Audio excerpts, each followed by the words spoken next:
Hell's Kitchen is no doubt a wacky show, and the fact that I cover it on a weekly basis should probably tell you the type of person I am. And no matter what your reasons are for watching Hell's Kitchen, or what makes a good season in your eyes, there's no denying that a big selling point of the show is seeing these everyday chefs fumble their way through the competition and get absolutely destroyed by Gordon Ramsay in an attempt to win their own restaurant. But despite a majority of the chefs being easy fodder for Ramsay and the fans to laugh at, there's usually always a decent portion of the cast that can handle their own and are contenders to win. And the most recent seasons, a majority of the cast actually fit this label. However, there's one season where nobody, and I mean absolutely nobody, seemed like they were there to actually win, as essentially everyone was bad in the kitchen, made very dumb strategic and general business decisions, and the chefs were more concerned about getting the fights rather than cooking good food. And that is Hell's Kitchen Season 8. What's going on, guys? I'm FlynnMasters, and after talking for nearly 2 years about just how bad of a cast this is, I figured that today, we take an in-depth look at this season, and go episode by episode to see just how much of an absolute train wreck this season truly is. Subscribe and hit that like button if you want to see more in-depth season reviews like this, and with that, grab some popcorn, and get ready to watch some absolute chaos unfold. Bloody hell, here I go again.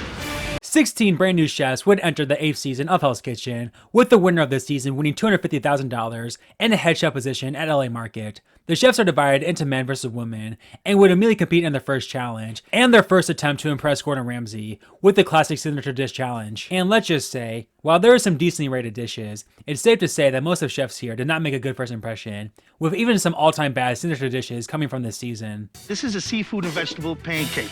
My God. That is a pancake? It's a, yeah. Does that look like a pancake? Oh, he's going for a piss. A pancake that pisses. Wow.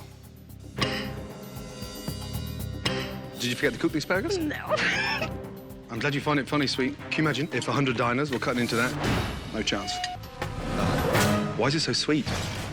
Because I put honey on it. Wow, what a disaster. It's a Mardi Gras gumbo. Oh, God. Gumbo, it always gets eaten, and everybody loves it. It's gonna be good. Oh, excuse me. God.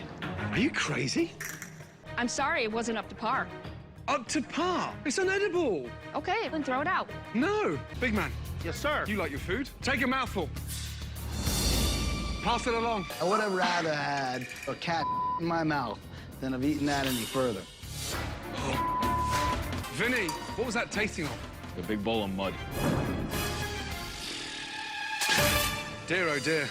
For one of the only times in Hell's Kitchen history, and instead of Ramsay choosing the best dish to break the tie, he chose the worst dish, with that obviously being Antonia's, as a way to break this tie, giving the blue team the victory and the red team the loss as punishment for Antonia literally making them throw up. A fitting way to start the season, as there wasn't a true standout dish for good reasons, only bad reasons. Antonia would actually be pulled there this episode before the first dinner service would even begin, and while I obviously do feel bad for her, I really do wonder how many other people she would have made ill with her food during her time on HK. Anyway, it's the first dinner service now, and oh boy, would this be a sign of things to come. Not only did we see mistakes left and right, but we saw a ton of bonehead mistakes from the contestants as well, such as Sabrina bringing up her own food just for the sake of it, and Boris thinking it would be a bright idea to imitate Ramsay. It's raw, come on. Yes, chef. Roll! Roll! Boris! Yes, sir. Come here. Yes, sir. So I'm telling her about a raw pizza, and you'll mimic me at the back. Now look at me. Take the piss out of me now, face. I'm ready for you to around. I understand. I'm ready for you to around. 2 pizza lemon. Where's the halibut? Well, I just wanted to bring this to you, Chef. You just what? Wanted to bring this to you, Chef. Are you ready? No, Chef. I told her not to bring the beef up because everything has to come up at the pass together so that we can send out the whole entire table. Why are you throwing them under the bus? I'm not, Chef. So what the is this doing here? I'm sorry, Chef. I cooked it for you, Chef. I don't know. What can I do with it? Nothing, Chef. Mozzarella cheese? I got the cheese. All I'm asking you is to please help me roll the dough. Where the is it? Let's hear. Here, put it here. Put it down. Shape it. The dough's there, you can't roll it. Roll the pizza dough. Roll the pizza dough. What are you doing? Are you? Look out there. Are you kidding me? Tables are leaving.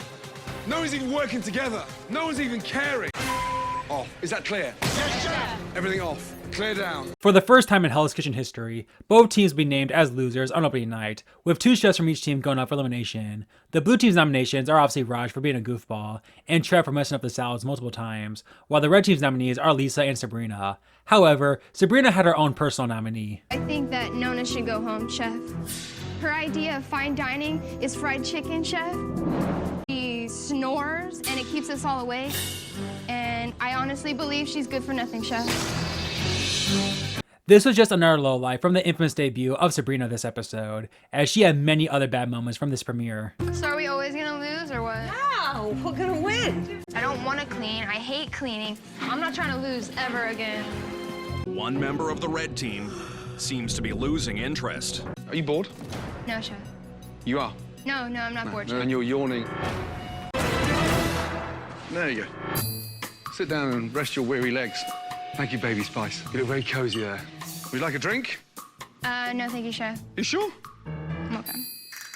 In the end, Lisa will be the one to go home after her poor performance on the fish, thus ending this chaotic premiere. So let's go over this premiere. We saw many terrible signature dishes, including one of the worst of all time, arguably the worst opening night dinner service in the show's history up until that point, a contestant imitating Ramsay during service, the birth of Hell's Kitchen's biggest donkey, and a prep chef that hated doing prep, and literally thought her best plea was to throw someone under the bus for snoring.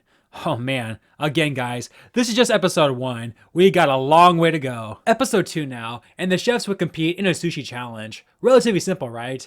I mean, you're not even cooking anything, and the chefs would even compete in pairs. Everyone here should do relatively well. You've got 10 seconds to decide which pair is the weakest link. Quickly, 10. We are 9.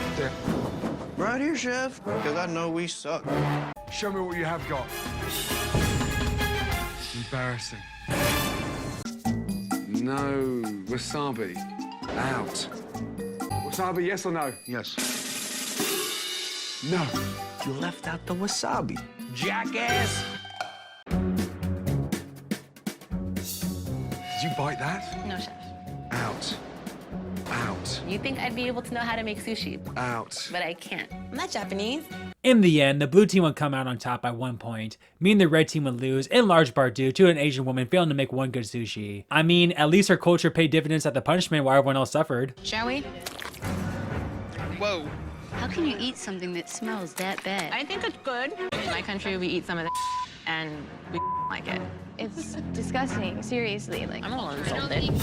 On to service now, and I'll be damned, the red team would actually have a decent service, ironically led by Gail after a tough challenge performance. Yes, there were some bad moments here and there, mostly coming from Emily, with Ramsay literally switching her out with Jillian mid-service as maitre d's. And hey, say what you will about Emily as a chef, but at least she did fine as a maitre d', I'm sure. Or at least, didn't do one of the dumbest things in Hell's Kitchen history like the maitre d' on the blue side in Vinny, as he would basically give the customers no chance to order side dishes since Raj was working garnish, essentially turning Ramsay's restaurant into his own restaurant, and thus, pretty much costing him any chance of ever winning this season. One of his tables, he's telling them they can't have side orders because it takes too long to get out of the kitchen. Why? That is not what I told them. What did you tell them?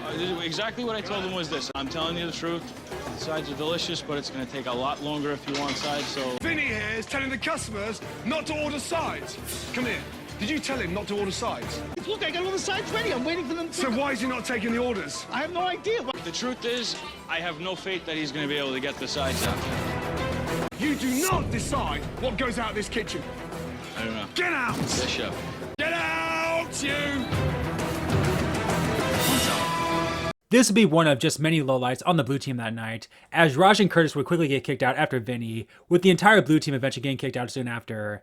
And let's just say, absolute chaos would unfold afterwards, and arguably one of the craziest fight scenes in Hell's Kitchen history. Yes, Trev, who I guess must have felt bad for making fun of Curtis during service after he literally struggled just as bad as him during the reward challenge, so he attempted to save him to ensure Raj's elimination by nominating Boris instead. Or maybe Trev decided to go away from the team's nominations because Boris pushed him out of the way a bit. Surely it has to be the former, right? Right? In the end, it wouldn't matter, as Ramsay would overrule the nominees and eliminate Curtis. And say what you will about this decision, but I bet Curtis still has PTSD from Sushi to this day. Curtis might have been a good old boy, but unfortunately, he wasn't good at cooking. On to episode 3 now. When people think of season 8 and just how much of a train wreck season it is, they often point their finger to one man, with that man of course being the legendary Raj. And while he's been an absolute train wreck meme thus far, episode 3 is where he would completely go off the charts, with pretty much the entire episode revolving around him being a complete donkey. There's other things to take away from this episode, but honestly, I feel it's best to highlight all of Raj's moments from this all-time iconic episode.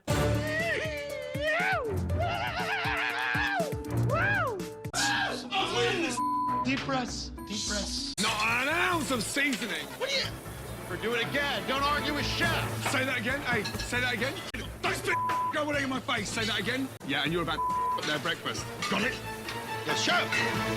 I try to make some sense out of this intense chaos. I gotta cool off somehow. I tried to clear my head by sticking my head in the refrigerator. Raj, move your fat ass.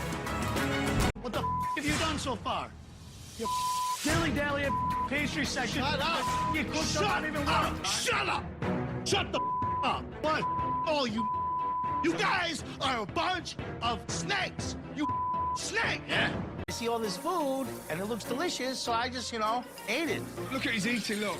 Haven't you got enough in there? But that's so good, it's really a waste. Wow. Just a quick little bite. It's really tasty. Oh dear. Raj! What's that? No sauce, bro. Get out there and tell them you're dragging 2. And you go to the customers and tell them you it up. Get out there! I can't put this. Hey. I can't. I sorry, sir. Hey, listen.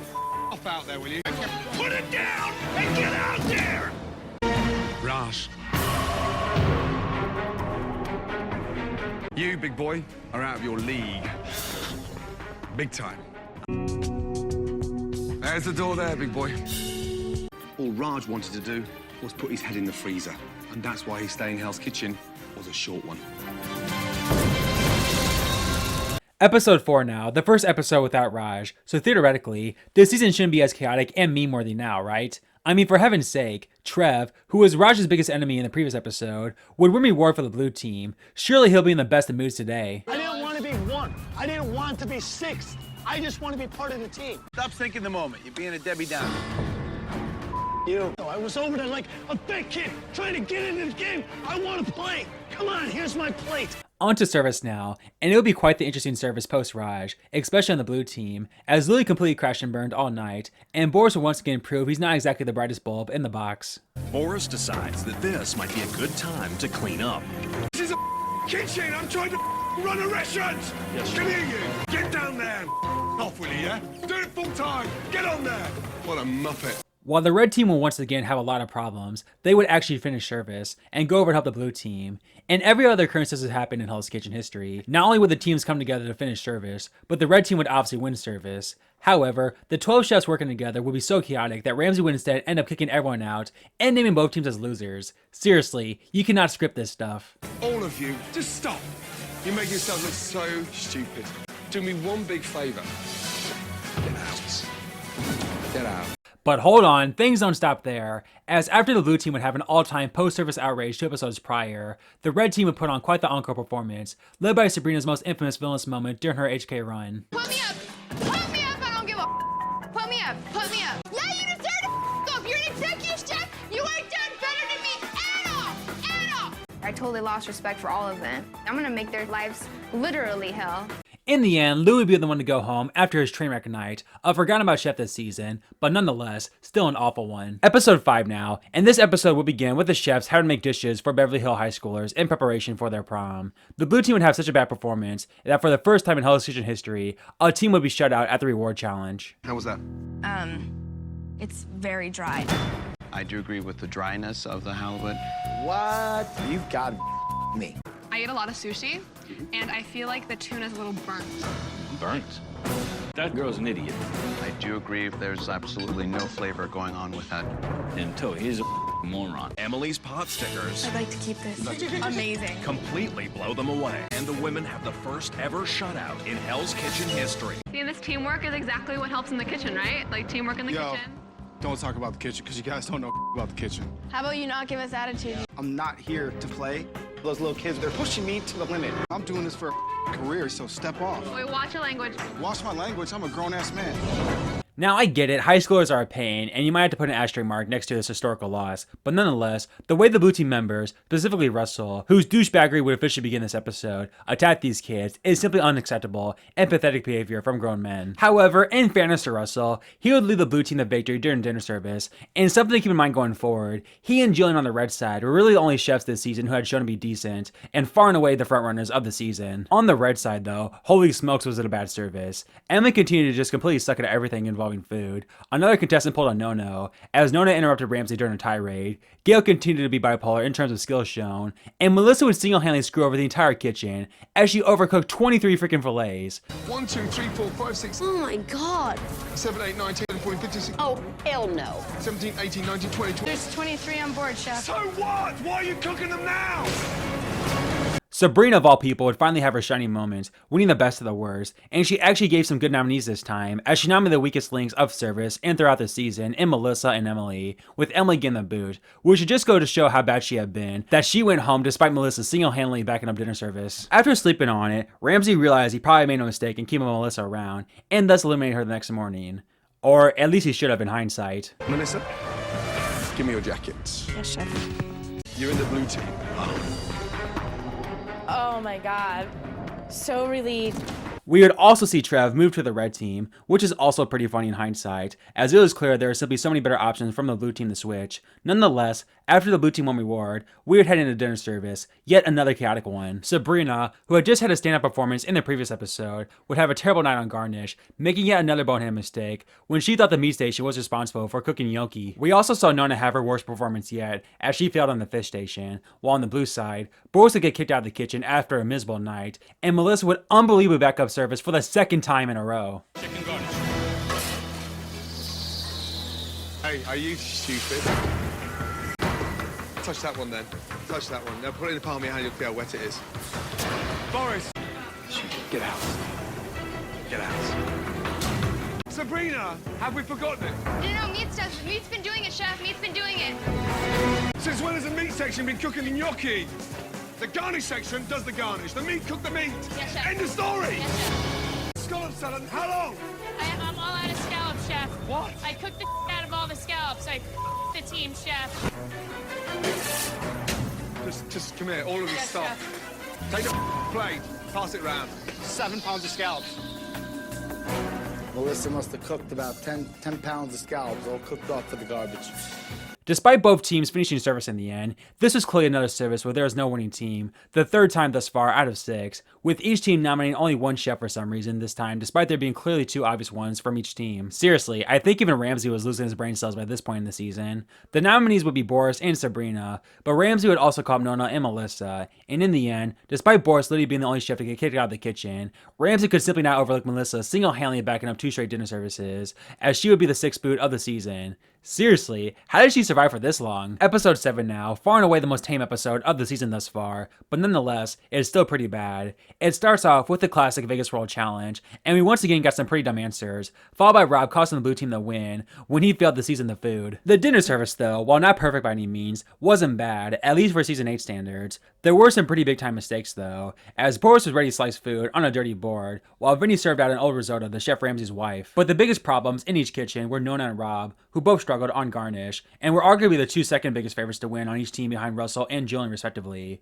Despite the red team nearly wanting to put Sabrina up for the hell of it, Nona and Rob would indeed be nominated, but neither would go home after Ramsey was happy to finally get a good service. But seriously though, a good service by season 8 standards included a multitude of cooking and mental mistakes, and I literally think a service like this in New School Hell's Kitchen would result in joint losers as opposed to joint winners. Episode 8 now, a historical episode in Hell's Kitchen history, as this would be Hell's Kitchen's 100th dinner service, with it being in the hands of the season 8 cast to make it a good one. Oh boy. The red team would actually have a decent service, with the one outlier being Trev, as literally the entire red team had to come over to help him on garnish. Seriously though, garnish is the easiest station in Hell's Kitchen, and yet so many chefs this season have struggled on it. But anyway, the blue team would be a complete train wreck, with pretty much every chef making a mistake of some sort, with Ramsey eventually kicking them all out of the kitchen. Poor Rock and Christina, they must have been horrified to watch this service play out live. Why is the risotto not even on? Putting it on right now, Chef. Is the capellini in? Yes, Chef, the capellini. So what takes longest? The risotto, Chef. Oh my God. How long? I need about 8 minutes, Chef. Why? I'm dragging on the chicken, Chef. Did you forget it? I missed it on the ticket, Chef, yeah. You just brought the kitchen to a standstill. Dragon chicken, chef. On a night like tonight, you keep me dragging for the chicken. You keep me dragging for the appetizers. Then Vinny sends me this. What are we doing here? Get out! Get out of here! Get out! And as if service wasn't bad enough, the blue team would actually outdo themselves at the elimination ceremony, failing to come up with 2 nominees, another pathetic first in Hell's Kitchen history. Second nominee and why? It's tied between me and Vinny. Come on, you can't even come together with a simple decision. Vinny, Rob, Boris, step forward. In the end, Boris would end up going home, a forgotten donkey in Hell's Kitchen history, who imitated Ramsay, did dishes during service, constantly had a messy station, and in general was just not very good. And yet, he damn near made it to the top half of the competition. Just how, bro? After being saved by the ladies, Ramsay would give Trev one more chance, putting him back on the blue team. The episode would begin with a blind taste test, but not before it was shown that these pro chefs could not tell the difference between fast food and fine dining restaurant quality food. That chicken salad sandwich. Those 2, please. It's from a gas station. Spaghetti marinara. Thank you very much. It's from a food truck. And the egg rolls. Thank you very much indeed. Are Chinese delivery. Sabrina, which one was your favorite? This one, the roll. No. I thought the chicken sandwich was actually the best. The mixture was nice. The red team would win thanks to Nona's 3 out of 4 performance, but Nona would go from her best moment thus far to her worst during dinner service, having one of the worst services from a winner ever. It would help if the pan was hot. It's on, chef. Let me show you something, look. There you go. There, it's hot, chef. I just put them in. Get out of my way! I'm not in your way. What's upstairs then? All right, fine. But luckily for her, she would be bailed out by the ineptitude from the blue team, as the same chefs who had an all-time bad episode in the last service would once again continue to struggle, with Trev ironically having the only good performance, as Russell, Vinny, and Rob would all get thrown out of the kitchen. Who cooked the gnocchi? I did, chef. Yeah. Crispy one side, raw the next. Hey, I'll fix it. yes! Fix your hair. That is raw. Okay, can I send this one? Get out, Russell! Get out! Come here. Get out. Chef? Get out. Why? Because the halibut's raw. That's why, Chef Rob. Trev would nominate Russell and Rob for elimination, with Rob getting the boot, and as Ramsay would essentially say, the fact that he damn near made the Black Jackets is shocking. Despite having such a piss-poor performance in 2 straight episodes, the final 3 blue team members would actually win the reward challenge, so you would think the 3 would rally together, especially during this make your own menu service, right? Right? I don't care about you, Vinny. I don't care about you, Trev. You guys just me over so royally bad. You need to talk to me about this. Whatever. What do you guys think of doing a striped bass? There you go. I like that. I'm sick of these 2 punk-ass bitches. You're not a better cook than me. You're not more creative than me, period.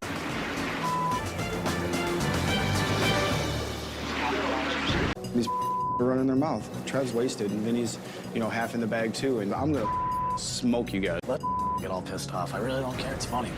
You doing up? This would be the biggest service of the season thus far, as the final 7 were competing for Black Jackets, but despite this, we would see another trainwreck service, as almost everyone made a mistake of some sort, with Vinny having the worst night in the blue kitchen, while Gail would have one of the worst services in Hell's Kitchen history, failing to produce one good lobster dish after 7 freaking attempts. I am still not ready. Unbelievable. Vinny! Are you kidding me? With a man like that, with his reputation, are you serious? It's still walking, look at it! Hold on, hey, it gets worse. Touch that. It's raw. Every lobster you sent me tonight has been undercooked, overcooked. Now that's raw. Look at me. Get out! Yes, chef. Get out! No team was named the winner, and thus, Ramsay instead had each chef nominate one person for elimination. And who was the person who got the most amount of votes? Well, Trev, of course, because the girls simply didn't like him. Brilliant strategy. I'm sure Ramsay will understand. And put this one on. Congratulations. Thanks, You're in the final 6. You may not be liked, but you've got the jacket. I'm straight.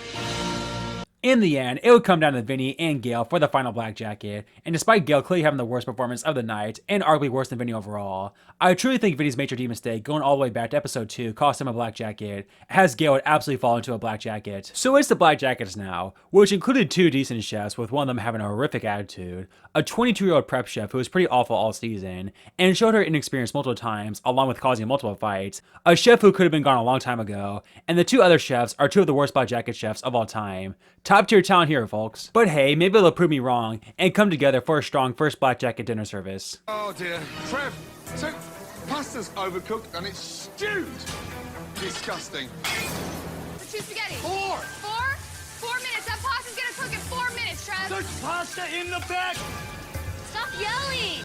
Sabrina, come here, you. Look. Look, hey, come here. I can see it's not dressed. Now it's even a salad. Oh no. Gail? Yes, chef. That's what I got in the past. Stuck to the pan. Yeah. Ribeyes? Oh, come on. It's raw in the center. Russell, stop. I can't take any more. Get out! Yeah, that's right. Get out! Get out! Yeah, right away we would see just how bad of a black jacket brigade the season truly produced, as literally everyone in the kitchen made a mistake of some sort, there was constant bickering, and I still think this will always be the worst black jacket service of all time. On the bright side, we would finally lose Sabrina, and while I do respect her underdog run, how did she make it to the black jackets? Okay, so maybe it was just the black jacket nerves, the chefs working together for the first time, now Sabrina's gone, all that good stuff. Surely the second black jacket service won't be as bad, right? Pasta's raw. Table of Marines, overcooked scallops, and crunchy spaghetti. What are we doing here? Come on! Chef Ramsay expects a quality service from the final 5. Go. So Go. far tonight, all they've delivered is frustration. Hard, undercooked, and stone cold. 3 beef. Hold on, hey. Just put your finger on that. I'm done. Standing here with a bunch of idiots. Good luck, superstars. Gillian. Yes, chef. Come here. You just give me that. Gillian just took that out of the oven and gave it to me. Gail. Yes, chef. Come here. Raw salmon. Get out. Straight away. Get out. Well, on the bright side, the service indeed wasn't as bad as the first Black Jacket service, but that's like saying you're glad you're a Rockies fan as opposed to an A's fan. Gail would go home with Ramsay making another bizarre comment, saying he thought she would go a lot farther. Ramsay, she was really inconsistent all season, and would be a mid-season boot on any other season. It's the penultimate episode now, and the final 4 would all take turns running the pass. Going into the service, Julian and Russell were still the clear favorites for the final 2, while Trev and Nona would have to put on the performance of their lives to even have a chance. Trev would have an abysmal run as he failed to earn the respect from others, with Russell standing out as the best leader, with Nona and Jillian both having their ups and downs, with Nona and Millie being the better leader. But nonetheless, Jillian had been far more consistent than Nona all season, and Nona's performance wasn't that much of a standout to warrant a final 2 spot over Jillian. And after Trev was eliminated, it seemed like we were indeed going to see the season end on a strong note, as the fan favorite Jillian would take down the bully and hated Russell. Wait, that's not what happened? Nona. Well done. Good job, Nona. So proud of you. Win. You understand? I win. While Jillian would not exactly be a top tier winner, this was simply her season, as she was one of the only good chefs this season along with Russell, and was clearly more liked by the fan base, and would have been a good representation of the season. But then again, I guess it would be only fitting that this season would either produce an absolute awful human being winning his own restaurant, or we would get arguably the least talented winner ever. But despite being a douchebag, Russell is clearly miles ahead of Nona, and as long as he puts on a decent performance, or I don't know, not having the worst leadership performance in Hell's Kitchen history and mismanaging the kitchen, and basically getting physical with his teammates, he'll win $250,000 and be the head chef of LA Market. Surely not even Russell can screw this up. Russell's whole goal was to push everything out really fast. He's expecting miracles. Russell, are you sending a 4 and a 3 at the same time? Yes, chef. And in the history of Hell's Kitchen, I've never sent a 4 and a 3 at the same time. Unfortunately, some of it is being rapidly returned. Table 11, he said it's too rap. Russell, you cannot do that. Don't just stand there and look around. Come on. I got it, man. It's right here. Where are you going? Hey, Dude, I'm come trying over to here get and cook since he stuff. can't do it. Come on. No, this is my day. Get over here, Jillian. I'm nervous. This is not a good situation at all. Step back. Working Step on back. it. Hey. Don't touch me. Don't touch me. Don't touch me. Yes, due to this unacceptable leadership performance, Ramsay would literally have no other choice but to crown Nona the winner of Hell's Kitchen Season 8, and will likely always remain the worst winner of all time. So let's just go over how much of a train wreck this season is one more time. Again, it's the least talented season ever, with there legit not being one good service all season, as again, the joint win service is really pushing it, with the worst spot jacket service and brigade to boot. We saw some of the biggest mistakes in Hell's Kitchen history happen, and just ridiculous and stupid moments in general, along with some of the biggest douchebags of all time, with one of those douchebags' attitudes single-handedly costing him the win, giving us a winner who was inconsistent all season, and basically fell into the win. And as the cherry on top, this is the season that gave us Raj, arguably the biggest donkey in reality TV history. How Ramsay didn't quit the show after this season is beyond me. So there you have it, guys. Hell's Kitchen Season 8, the season that nobody wanted to win. Dude, I feel like I've lost brain cells going through this season. If you enjoyed it, please be sure to subscribe and like to help me make up for the pain I had to go through in making this video. And let me know if you'd like to see videos like this in the future. With all that said, take care everyone, and I'll see you next time. Get out of there.